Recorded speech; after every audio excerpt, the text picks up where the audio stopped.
dia a todas e a todos.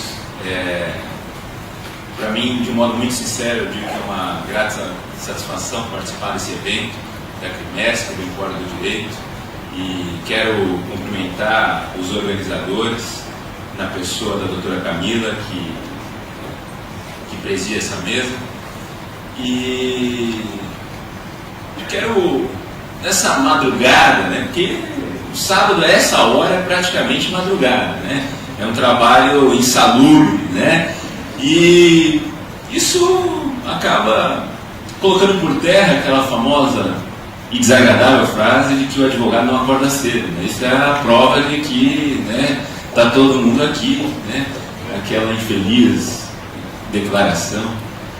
E nós vamos discutir investigação preliminar. Eu digo para vocês assim que discutir investigação preliminar hoje é discutir resistência, né? Porque eu imagino que não seja fácil advogar hoje, né? E principalmente considerando a teoria e a prática do sistema de justiça criminal. Digo assim de antemão que o direito é uma instância de produção de conhecimento, né? Agora, qual que é o conhecimento que tem sido produzido entre nós? Porque a gente pode falar numa teoria tradicional e numa teoria crítica do saber. E é óbvio que essa teoria, ela interfere na nossa prática. Porque aquela afirmação de que a teoria é uma coisa, a prática é outra, ela não existe. Toda a prática tem uma teoria na sua base. Pode ser uma teoria conservadora ou pode ser uma teoria crítica, mas ela tem uma teoria na sua base.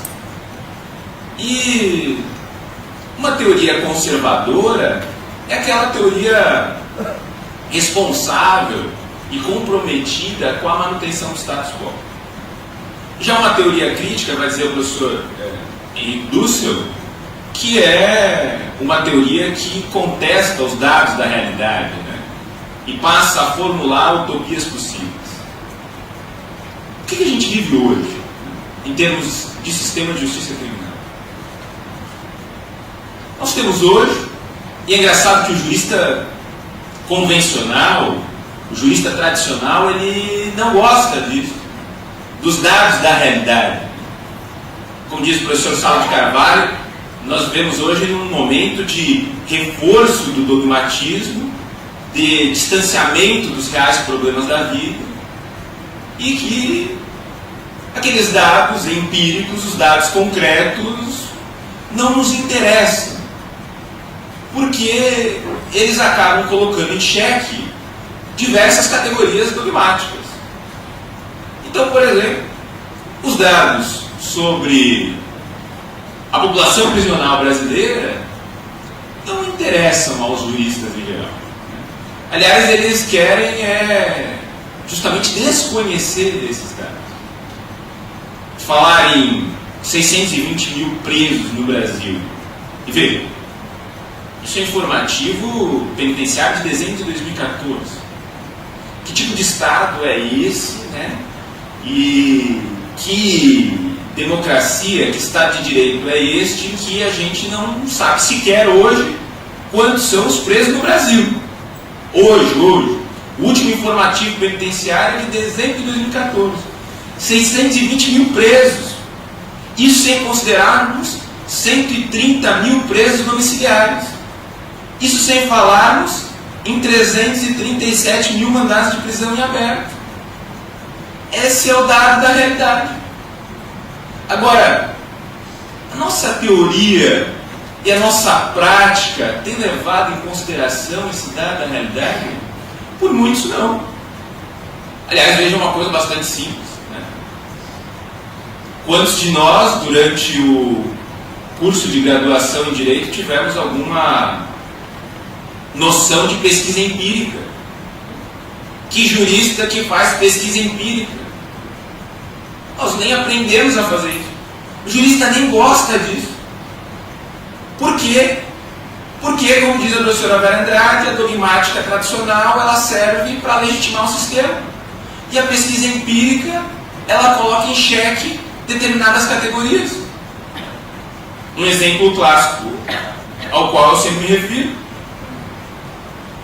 toda teoria e toda decisão jurisprudencial vai afirmar que a prisão preventiva é excepcional. Por quê? Porque é a única maneira que encontraram de compatibilizar prisão preventiva com presunção de inocência. A única maneira dogmática que nós encontramos de compatibilizar presunção de inocência com prisão preventiva é afirmar que a prisão preventiva não é pena, que a prisão preventiva é medida cautelar, e se ela é uma medida cautelar, ela é excepcional. Vamos aos dados da realidade. Quantos são os presos provisórios no Brasil hoje? Todas as pesquisas dizem entre 38% e 42%, 40%, jogando 620 mil, uma conta rápida, 250 mil presos provisórios. Isso levando em consideração apenas um dado congelado do sistema, sem considerar o fluxo do sistema prisional. Porque se considerarmos o fluxo do sistema prisional, chegaremos aos dados dos quais falam o professor Zaffaroni, em 70%, 80% de presos provisórios. Não à toa, o professor Zaffaroni tem trabalhado com uma criminologia cautelar. Ele diz assim: olha, os presos, principalmente na América Latina, são presos sem condenação.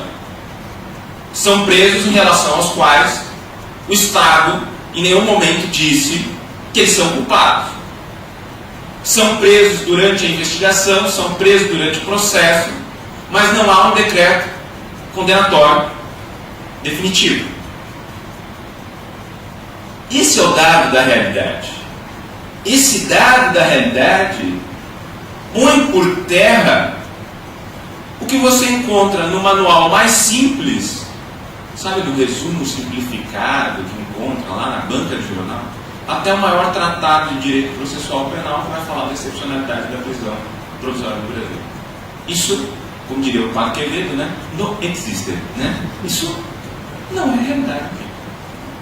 A excepcionalidade é uma fraude, é um engodo dogmático, é algo que nós criamos para legitimar essa prática absolutamente atentatória. E se não bastasse isso, eu sempre faço questão de referir uma pesquisa do Rio de Janeiro, que analisava a Lei 2.403 de 2011, processos de 2012 e 2013, e que vai demonstrar, é uma pesquisa pontual do Rio de Janeiro, mas que vai demonstrar que do número de presos provisórios, desses 250 mil, apenas 1/3 tem ao final do processo uma sentença condenatória que gera o cumprimento da pena em regime de privação da liberdade. Vamos falar sério, né? O que é isso? O sujeito é preso preventivamente, mas ao final do processo não cumpre pena de prisão. Por quê? Por N fatores. Porque houve uma sentença absolutória, porque houve uma sentença que reconheceu a extinção da punibilidade, porque houve uma sentença condenatória, mas que não gera uma privação da liberdade para o cumprimento de uma pena privativa da liberdade, regime inicialmente fechado. Qual que é o quantitativo de condenação num sujeito que não é reincidente? 8 anos. Né? Isso não é qualquer coisa. Então, esse é o nosso sistema. Né? Esse é o sistema real, é o sistema efetivo, é o sistema que a gente tem que considerar. E eu dou esse exemplo porque a gente precisa pensar, né, em que tipo de saber nós estamos produzindo. E daí tem razão o professor Denis Streck, né, que está na hora da doutrina doutrinar, né? Está na hora da doutrina constranger, está na hora da doutrina estabelecer um limite, uma esfera de constrangimento. Porque hoje o que a gente tem são atores do sistema de justiça criminal que não tem qualquer tipo de limite, não há qualquer tipo de pudor. A lei não é mais um limite. A lei não faz mais limite. Nem no aspecto normativo, nem no aspecto psicanalítico. Não existe limite. E o sistema, nós sabemos muito bem como ele funciona. Qual que é o perfil da população carcerária brasileira? É do jovem, negro, pobre e de baixa instrução. Esse é o perfil. Eu sou de São Paulo, né? E eu voltei um dia desses para São Paulo, daí estava num jantar de família. E jantar de família é um local, né, que não se discute direito penal, processo penal, né? Tu tem que se comportar como um acéfalo, né? Se você quiser manter a cortesia, né, manter o relacionamento, tu só balança a cabeça, né? Tá, mas tu concorda? Sim. Mas olha, ele disse uma coisa contrária. Não, eu concordo também, né? A lógica é essa. E daí diziam assim: que tempos bons que nós vivemos, em que a justiça agora é igual para todos. Foi tema até de publicidade esses dias. A justiça é igual para todos, a lei penal é igual para todos. Porque agora, com essas grandes operações, nós estamos conseguindo atingir uma outra parcela do sistema de justiça criminal, uma criminalidade invisível, que não é aquela criminalidade de rua, uma criminalidade que atenta contra o Estado democrático de direito, babá. Eu vi aqui. Sabe? Pois é. Essa criminalidade que está sendo referida, ela não entra na estatística do sistema de justiça criminal. E daí tem uma outra face perversa dessa percepção penal, que justamente para aparentar que essa lei é igual para todos, quando se atua nessa criminalidade, se atua na figura do bode expiatório, se atua com extremo rigor, com violação de direitos e garantias fundamentais, para querer demonstrar que a lei também é aplicada a essa gente. Só que quando atuam, também atuam de maneira seletiva e autoritária. Porque você precisa buscar a exceção e extrapolar na exceção para tentar dar uma aparência de que o sistema funciona de maneira igualitária. Então, essa é uma consideração que a criminologia já faz há muito tempo. Tanto na criminalidade de rua, quanto nessa criminalidade econômica, política, organizada, o sistema continua sendo seletivo e autoritário. Porque o sistema penal, ele é assim, né? O sistema penal, na sua base, ele é seletivo e ele é autoritário. Não tem como, não existe sistema penal que não seja seletivo e autoritário. Veja, até teoria dogmática, considerada democrática, como teoria de proteção de bens jurídicos, eu trabalho com seletividade. Então, é próprio do sistema. Né? Tá, mas e o que tudo isso tem a ver com a investigação preliminar? A investigação preliminar, qual que seria a função dela? A função da investigação preliminar, em tese, no Estado democrático, é a função de evitar as penas do processo. É a função de funcionar como filtro democrático. Qual que é a lógica? Isso já dizia Carnelucci há muito tempo, né? Diz assim, olha, o processo, ele é uma pena. O processo, ele gera uma estigmatização. Ou, frase clássica do Carnelucci, a desgraça da justiça humana é justamente esta: fazer sofrer os homens não porque são culpados, mas para saber se são culpados. Então, a consideração aqui é a de que o processo é extremamente gravoso à subjetividade. E por isso, a partir de uma notícia crime, Eu não posso automaticamente gerar uma acusação criminal, dar início a um processo, porque eu considero os efeitos deletérios e gravosos de alguém figurar nesse lugar de acusado. Estar no lugar de acusado criminal é completamente distinto de figurar como réu em outros tipos de processo. Ser réu em uma ação trabalhista é ruim? É. Em uma ação civil é ruim? É. Em uma demanda tributária é ruim? É. Mas nada tem um efeito estigmatizante tão grande quanto o processo penal. Aqui está a diferença. E daí a investigação preliminar surge para análise de justa causa. Como diz o professor Bernhard Schunemann na Alemanha, eu só posso dar início a um processo penal se há probabilidade de condenação, se há justa causa, se há um caso penal contra alguém, se eu tenho algo nas minhas mãos e se isso leva a um juízo de provável condenação. Então a investigação preliminar surge nessa ideia, para evitar essas penas do processo, para evitar acusações completamente desvaiadas, para evitar a acusação de loteria. Não, eu vou acusar, daí depois, lá no final, se eu entender, eu, Ministério Público, que não há elemento para condenação, eu peço a absolvição. Só assim.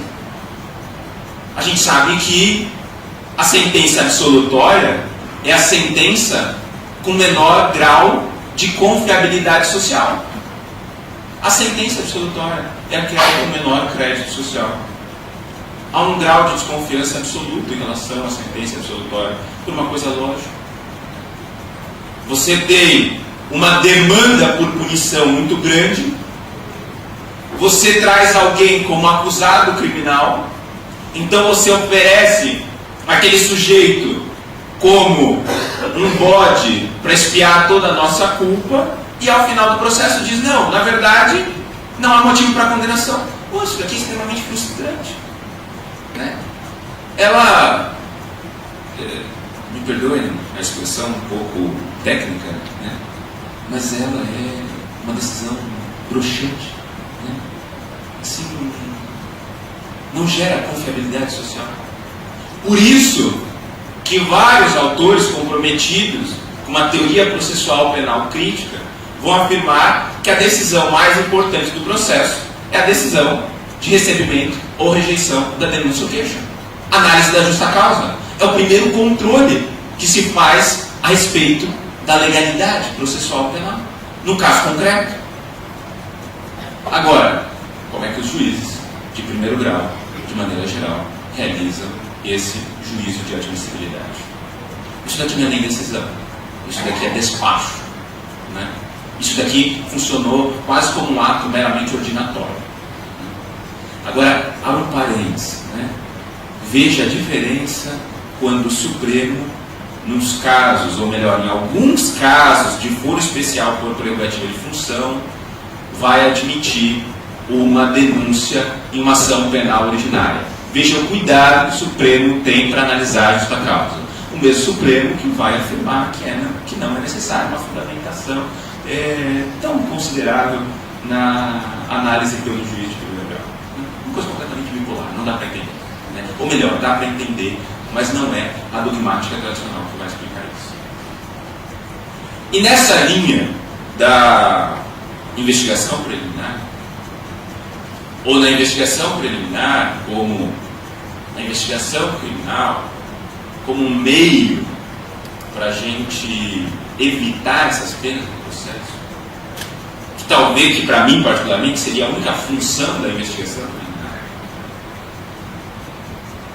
Nessa estrutura teórica, a gente não tem visto uma correspondência concreta, fática. Mais uma vez, a realidade, infelizmente, tem demonstrado que as coisas não têm funcionado dessa maneira. A investigação, que era para servir como um meio de evitar as penas do processo, se transformou em um lugar de penas. apenas da investigação agora. E, aliás, abre um parênteses, né? Você, advogado criminal, sabe que hoje tudo se define na fase de investigação preliminar. Tudo. Né? Hoje, o processo acabou se transformando em uma reprodução seletiva e mal feita da fase de investigação. A demarcação de responsabilidade tem se dado de maneira imprópria, porque não deveria ser assim. A demarcação de responsabilidade tem se dado durante a investigação. E isso é um baita de um problema para a própria advocacia. Porque se você não atua na fase de investigação, você começa o jogo com um placar completamente desfavorável. E para você reverter esse placar na fase do processo, olha, muito mais difícil. Ah, mas Leonardo, não deveria ser assim. Não deveria. Em tese, a investigação ela tem uma cognição limitada, tanto no plano horizontal quanto no plano vertical. Eu não apuro tudo, não apuro profundamente. Eu deveria me limitar à justa causa. Só que o que acontece hoje? Na investigação, se aprofunda tudo, demarca a responsabilidade e explora a figura do sujeito. Né? O grande momento da justiça criminal é o momento da prisão. A prisão, regra geral, nessas grandes operações, ela tem se dado durante a fase de investigação. Então, é preciso também que você, enquanto advogado, atue nessa fase. Né? Atue de maneira diligente, né? Com todos os mecanismos de um direito de defesa na fase de investigação. Que são limitados, são, sem dúvida alguma. Temos vários problemas durante a fase de investigação. Não conseguimos ainda no Brasil disciplinar a investigação defensiva, que é algo essencial. Algo essencial. Porque se eu admito investigação pela polícia, investigação pelo MP, por que eu não admito e regulamento de investigação pela defesa? Que é completamente diferente do direito de defesa na investigação do Estado. São coisas distintas. Agora, voltando ao nosso tema principal. Aquilo que era para evitar as penas do processo se transformou em mecanismo de geração de penas na investigação.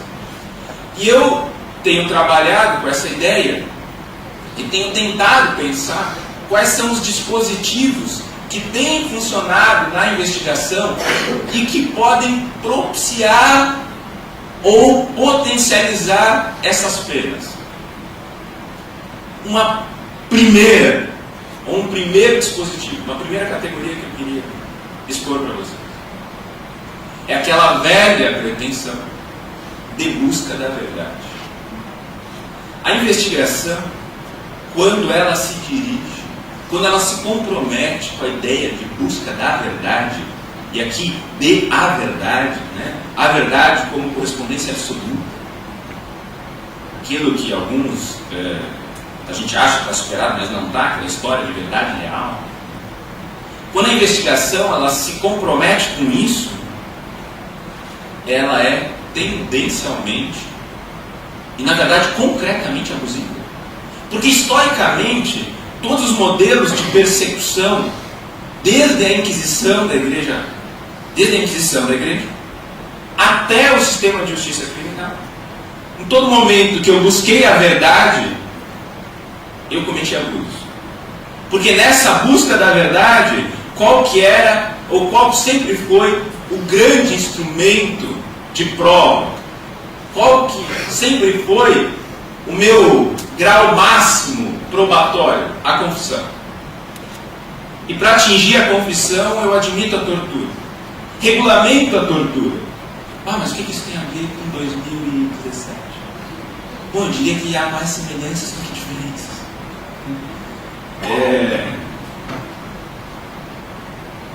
Claro, nós sofisticamos alguns mecanismos. Né? Tem um colega conhecido, delegado da Polícia Federal, e que eu tenho respeito, mas a gente diverge em várias coisas. Né? E eu escrevi um artigo dizendo que, na verdade, um mecanismo como se tem praticado justiça negocial hoje no Brasil não difere nada desses instrumentos de tortura psicológica. Porque você ameaçar com prisão ou decretar prisão para negociar, para realizar a barganha processual penal, é um instrumento de tortura absolutamente real. E assim tem sido feito. Aliás, barganha, justiça negocial, que aqui tem menos garantias do que um negócio civil. Justiça negocial, que você vai olhar a jurisprudência, vai dizer que delação premiada, colaboração premiada, negócio processual penal, mas não dá nem sequer as garantias do direito civil, né? Não preciso ir muito longe, não falo de histórias assim míticas. Já vi acusador negociando com investigado, chamando o investigado por uma suposta colaboração premiada, e daí o acusador se volta para ele e diz: o que o senhor tem de informação sobre tal organização criminosa que atua no Estado da Federação e que assola a segurança pública? Daí o sujeito diz: eu tenho muita informação, eu sei tudo. Daí o acusador diz: tá, mas tudo o quê? Me diga o que você sabe. Ele conta. E o acusador se volta para ele e diz assim: não, essas informações para mim não são relevantes. Não acho que há motivo para celebrar um acordo de colaboração premiada aqui. Passada uma semana, desencadeia uma operação justamente com aquelas informações. Então, vamos falar sério. O que nos falta? Nos falta ética, como diz o professor Lúcio, né? Mas uma ética que considere a necessidade, o valor da vida humana concreta em sociedade. Como diz o professor Lúcio, olha, uma ética direcionada à produção, à reprodução e à conservação da vida humana concreta de cada sujeito em coletividade. Ao invés dessa pretensão de verdade, que é tendencialmente ligada ao abuso, uma pretensão de verdade que desrespeita algo que é básico, que o nosso conhecimento é limitado, que a gente conhece não o todo, que a gente conhece a parte, e que a gente, da parte que a gente conhece, a gente interpreta do nosso lugar. Aquele velho exemplo: eu pego meu celular e jogo lá para o amigo que está sentado na última carteira. Os doutores que estão aqui na frente veem parte do evento. Quem está ali no meio vê outra parte do evento. Quem está no fundo vê outra parte, outra parcela. Se não bastasse verem parte, interpretam a partir da sua própria subjetividade. Quem está aqui na frente diz que esse meu ato foi um ato de cortesia, porque eu lancei o celular para ele que precisava fazer uma ligação. Quem está ali no meio diz que esse foi um ato de violência. E quem está lá no final diz que isso tanto faz como tanto fez. Veja, eu estou discutindo uma situação concreta em que todos vocês estão aqui no mesmo momento. Quando nós temos uma investigação criminal, ela parte de uma notícia crime. Uma notícia crime que está no passado, e notícia crime que é algo que se diz a respeito de um suposto crime. Então eu não sei nem se aquilo existiu. Aquilo é um fenômeno da linguagem. Então veja como a complexidade na busca por conhecimento é extrema. E daí a gente quer dar pretensão de verdade. É óbvio que isso vai gerar abuso. O que eu preciso fazer numa investigação criminal? Eu preciso abdicar dessa pretensão de verdade e me filiar no devido processo legal substancial. Olha, o que eu produzi na investigação, não sei se é verdade, se não é, se é correspondência absoluta com os fatos, mas eu sei que todo o procedimento legal foi seguido. Um segundo dispositivo que a gente tem que analisar nesse contexto da investigação criminal É aquela investigação preliminar com uma ideologia bélica, uma ideologia de combate. Uma investigação preliminar que não reconhece no investigado um sujeito, mas como um objeto. Aqui o objetivo não é execrar ninguém, né? Mas a gente precisa comentar algumas coisas.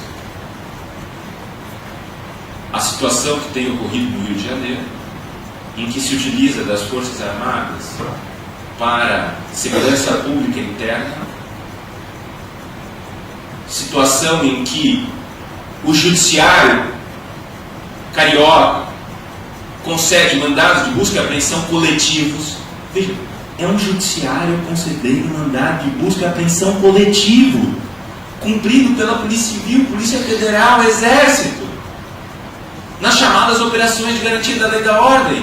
E daí, semana passada, a Defensoria Pública vai impugnar essa concessão de mandados de busca e apreensão.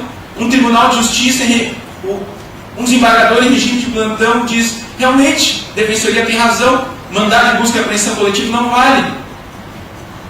E daí o desembargador determina que a juíza de primeiro grau recolha os mandados de busca e apreensão como resposta da juíza de primeiro grau.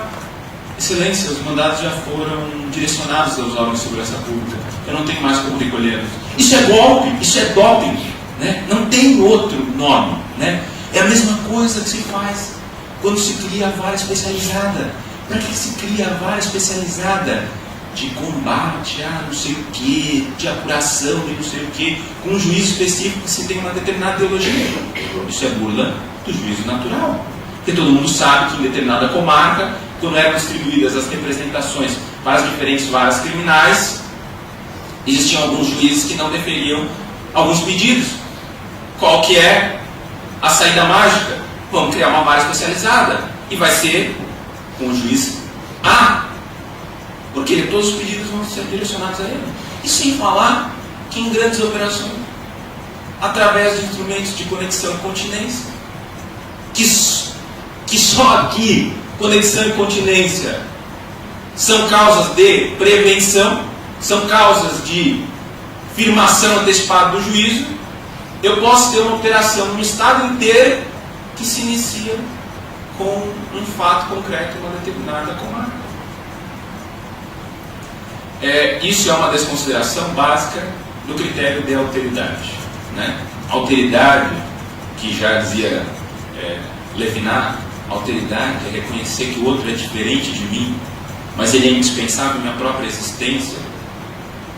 Eu não tenho como me colocar no lugar dele, mas eu respeito. Isso nós não vencemos. E por último, que eu acho que o meu tempo já está encerrando, porque quando chegam perto assim, é um sinal, né, de cortesia, de educação, de que, olha, o seu tempo acabou, cai fora, né?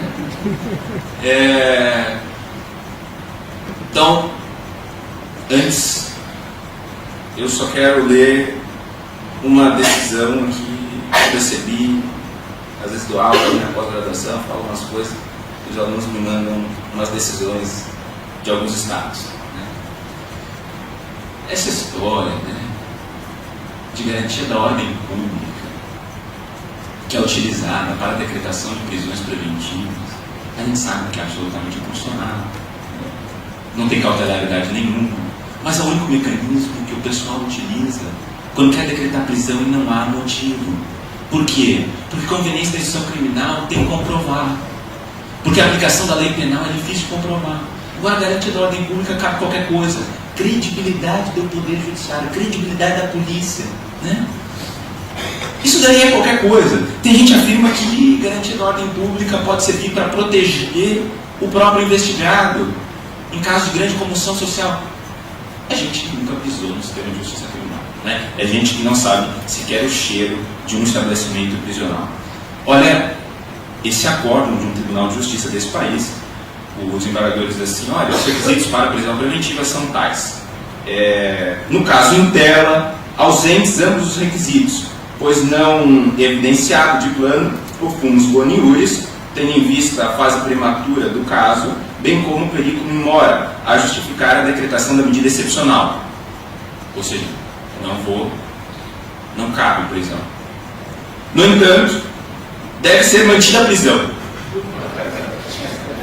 do paciente para a garantia da ordem pública e para a conveniência da instrução criminal. Mas veja o motivo de fato. Uma vez que vieram da Paraíba buscar grande quantidade de droga em Mato Grosso do Sul. Bom, já sabe qual é o Tribunal de Justiça. Cerca de 3 toneladas, o que evidencia a periculosidade do agente. Se isso não é um direito penal subjetivo, se isso não é um direito penal de autor, se isso não é um processo penal de autor, bom, a gente não sabe mais o que é, né? Jacobs, né? Nessas horas ele tem orgulho do Brasil, né? Fez escola, né? E para encerrar mesmo, eu digo que a gente precisa, quando atua no sistema de justiça criminal, devia ser condição sine qua non, cara. Eu quero advogado, eu quero ser promotor, eu quero ser defensor público, eu quero ser delegado. Tu tem que ler uma obra, Eichmann de Jerusalém, um relato sobre a banalidade do mal, né? Hannah Arendt, filósofa judia, escreveu essa obra a partir da figura de Adolf Eichmann. Adolf Eichmann, um sujeito de carne e osso concreto que existiu no período de exceção alemão, e a sua função era conduzir aqueles que estavam nos campos de concentração ao extermínio. Termina a guerra, Eichmann vem para a América do Sul, mais especificamente para a Argentina, Buenos Aires, lá com os nossos irmãos, e é preso, levado a julgamento por aqueles crimes cometidos durante o período de exceção. Morte, extermínio de muita gente. Quando é perguntado ao Eichmann o que ele fez, ele diz assim: eu só cumpria ordens. Isso é uma baita chave de leitura sobre o sistema de justiça criminal, em todas as suas instâncias. Como é que o Supremo Tribunal Federal julga 2 pares de melancia, subtração de 2 melancias, de sandália havaiana, né? Como que se diz que uma decisão deve ser analisada e fundamentada no sentimento nacional?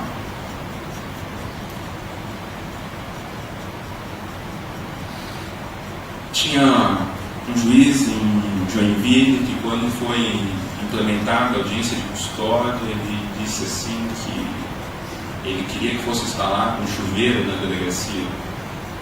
Por quê? Porque ele não queria receber os presos mais fedidos como eles estavam vindo. Não é por uma questão humanitária, não. Porque ele não queria ter contato.